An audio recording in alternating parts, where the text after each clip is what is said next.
Bonjour à tous, c'est Jonel. Bienvenue dans cette nouvelle chaîne où je raconterai les histoires vraies de crimes. N'hésitez pas à vous abonner et de liker et surtout de laisser un petit commentaire, on ne sait jamais, ça fait plaisir.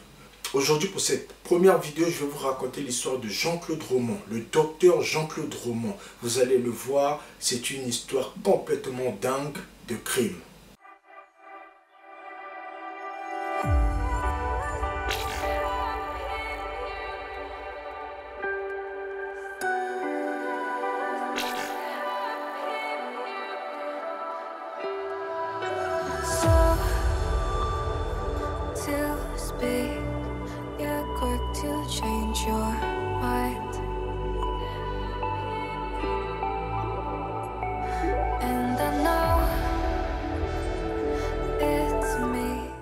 Le docteur Jean-Claude Romand est né le 13 février 1954 à Lens-le-Saunier. C'est le mari de Florence Grollet, père de Antoine et de Caroline.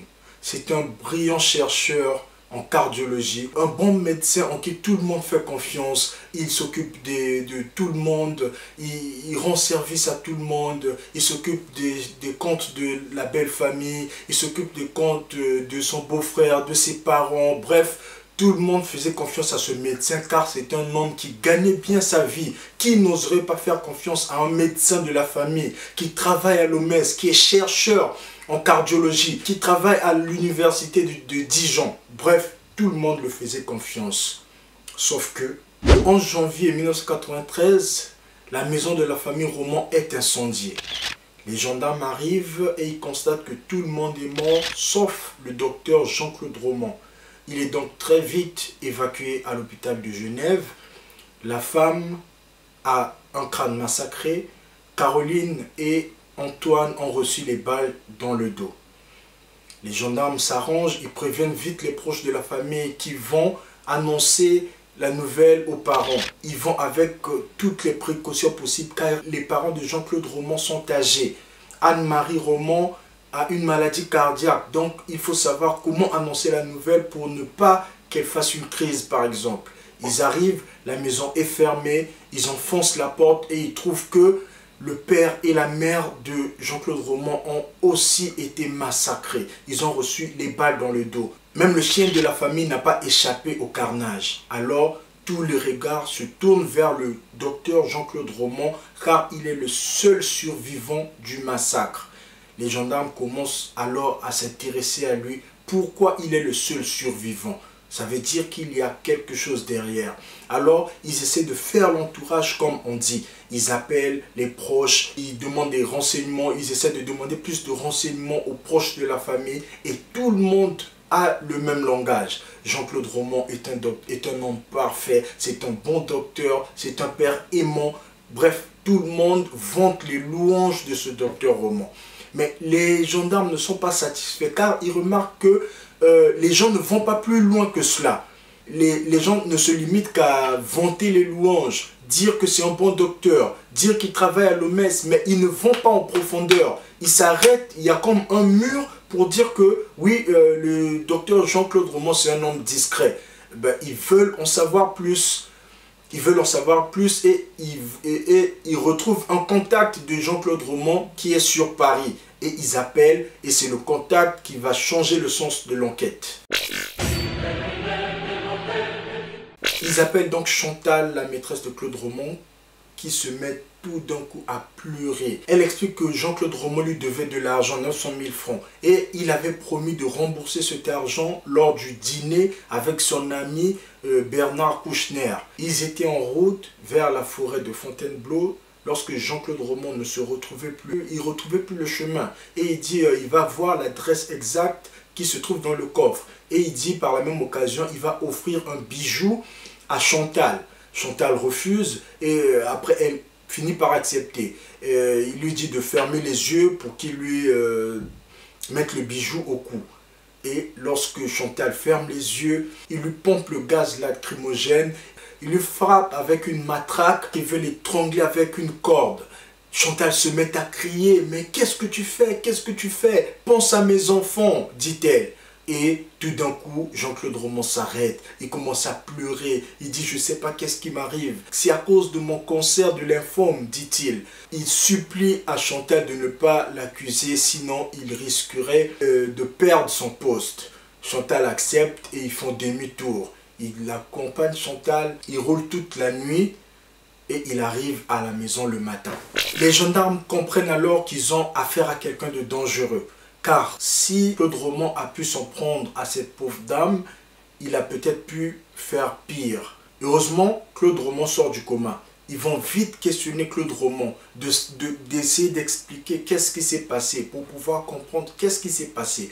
Et au début, Claude Romand commence d'abord à servir une histoire dingue, une histoire qui n'a ni tête ni queue. Claude Romand explique qu'il y a un homme vêtu en noir, cagoulé, qui est venu, qui a tué tout le monde et m'a dit de ne rien dire sinon je serais tué aussi. Les gendarmes n'en croient pas une seule seconde. Car si quelqu'un est venu tuer la famille, pourquoi laisser ce témoin? Pourquoi laisser le docteur Jean-Claude Romand? Les gendarmes n'y croient pas une seconde.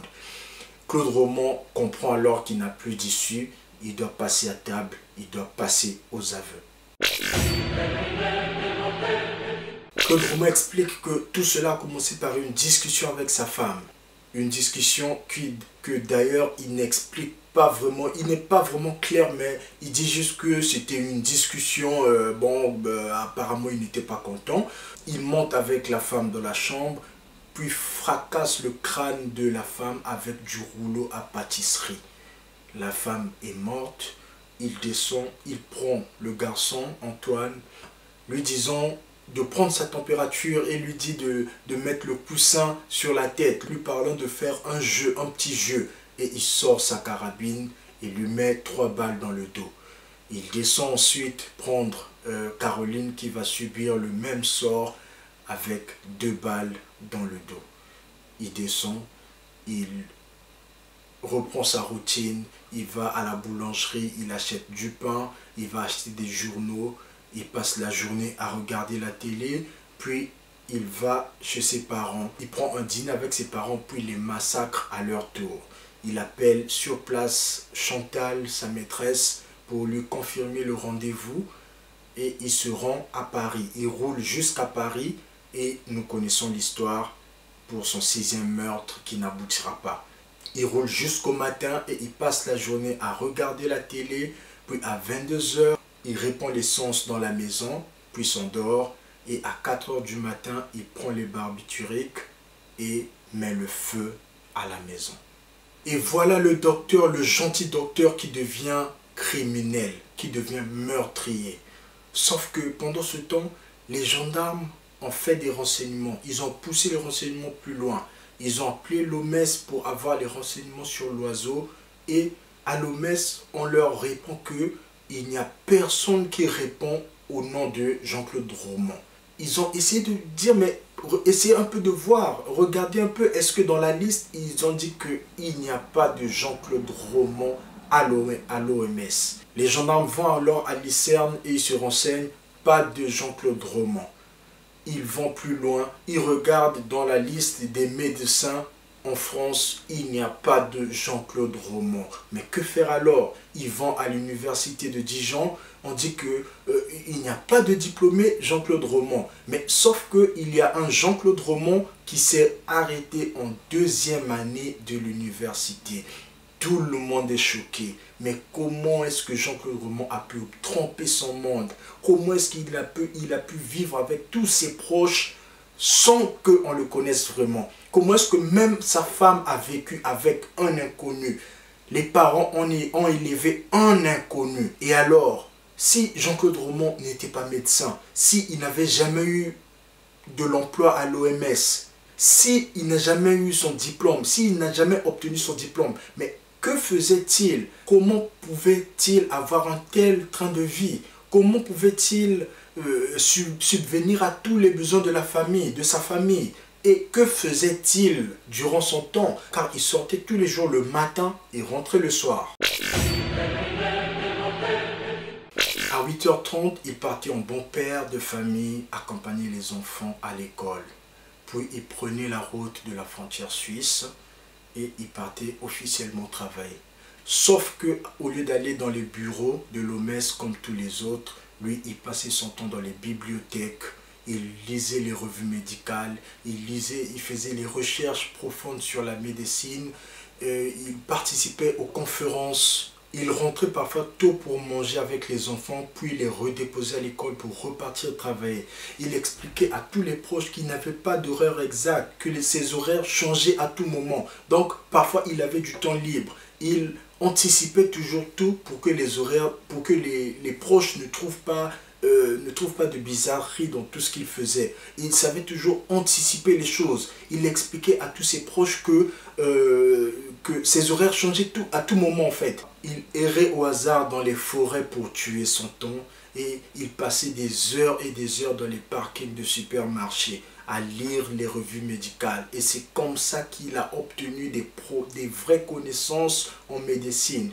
Car c'était un menteur pathologique, mais il savait qu'on ne peut pas mentir partout. Lorsqu'il est accompagné des médecins, par exemple, il essaie d'aborder les sujets comme il le faut. Il essaie de donner de vraies connaissances, de bonnes réponses. Et parfois, les docteurs, les vrais docteurs l'admiraient. Ils disaient même, moi, ouais, ce Jean-Claude Roman, il est très fort, il est très bon. Alors que c'était un menteur surtout. Pour maintenir le train de vie d'un médecin, il escroquait tout simplement ses proches. Il vivait de plusieurs combines. Ses beaux-frères lui confiaient de l'argent sans s'inquiéter une seconde.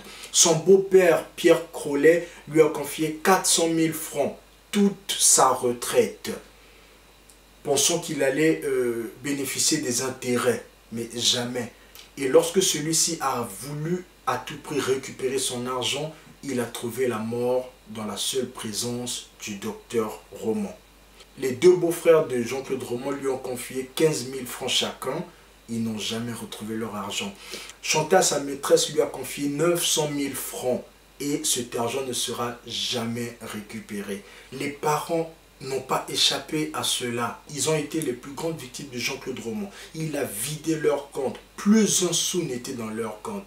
Lorsque tous ses proches confiaient de l'argent à Jean-Claude Roman pour mettre dans les comptes suisses, ils n'imaginaient pas qu'il contribuait au mensonge de Jean-Claude Roman. Ils n'imaginaient pas qu'il contribuait au train de vie de Jean-Claude Roman pour qu'il continue à mentir, à tromper tout le monde qu'il est médecin. Au procès, l'enjeu était de déterminer si Claude Roman était fou ou il était conscient au moment du passage à l'acte.